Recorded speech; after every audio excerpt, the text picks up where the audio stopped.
Okey, dalam satu asyara, Hanif telah berenang dengan kelajuan 3 km per jam selama 20 minit dan berlari dengan kelajuan X km per jam selama X tambah 2 jam.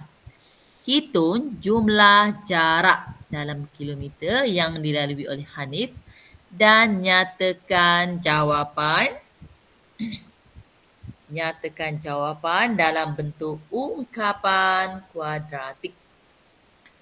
Okey, awak tahu rumus jarak, jarak kan? Jarak. Okay, tengok. Ingat ni, ingat segitiga jomlah makan ni. Ni.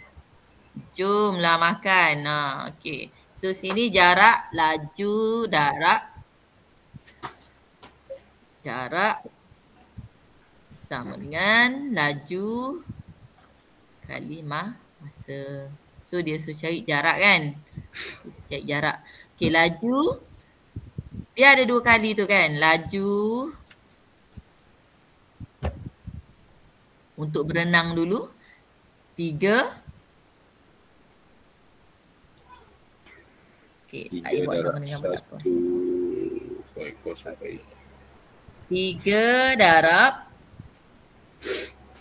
20 minit kena per dengan 60 minit kena buat dalam jam sebab ni kilometer per jam. Okey, 3 kali 20 tambah dengan asyara yang kedua tu berlari. X darab dengan okey, X darab dengan X tambah 2. Okay. Boleh? Okey. X darab dengan X tambah 2. Kamu kembangkan. Yang mana boleh selesai, selesaikan. Yang ini 3 darab 20 per 60. Awak akan dapat 1. Okay. Better. 3 darab 20 per 60. Awak akan dapat 1.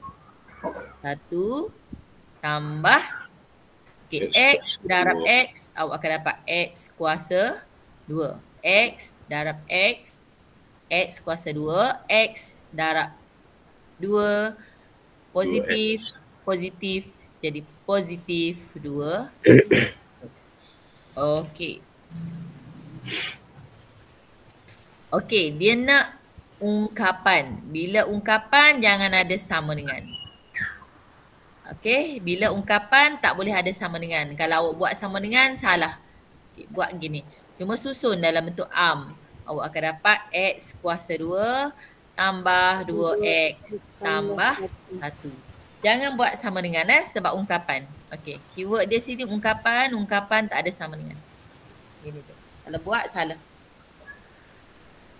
Okey, so untuk markah awak akan dapat sini, salah satu ada tambah, cikgu dapat 2 markah. Sini 1 markah. Okey, boleh?